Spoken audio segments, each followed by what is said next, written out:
Good afternoon, everyone, and welcome to another episode of Biafra. Today, in keeping with our sustainable development themes, I'd like to talk to you briefly about the pastoral violence in Nigeria and why I think that it is unacceptable that in 2018 that such a thing is happening. A couple of days ago, someone sent me a picture or a video of someone's farm, actually someone's barn, that was being destroyed by some AK-47 carrying herdsmen. They were literally cutting the yams or the stored yams into pieces, sort of to make room for their cows to feed on it. I understand that obviously we have to be aware of the impact of climate change. Deforestation and years of overgrazing have resulted in probably limited lands or grass for some of these cows to feed on. And whilst I understand the need for them to feed and these businesses to thrive, I think it's completely unacceptable that in 2018 that such a thing is still going on, especially when this is private businesses. Why am I filming from a farm today? As you can see, these are some herds of cows. Why am I filming from a farm today? Well, I'm filming from a farm because I want to emphasize that for a country like Britain, with limited land in comparison to Nigeria, has been able to manage producing cows and milks without any conflict.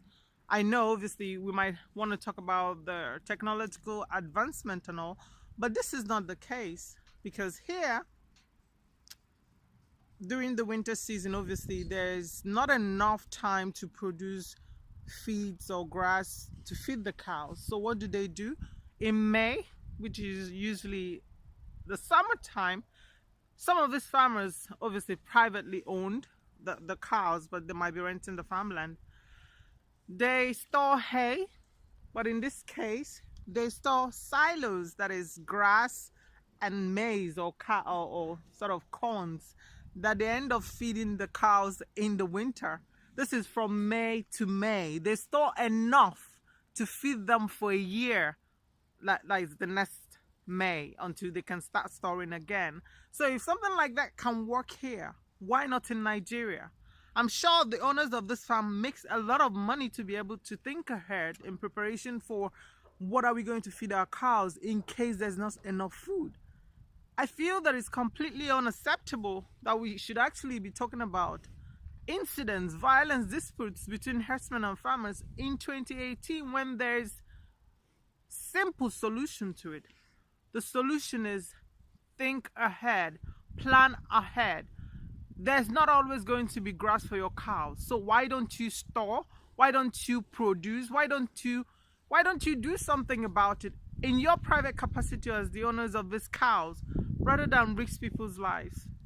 Well, thank you so much for listening, like always. I'm going to conclude this segment with another video next week. Take care and bye.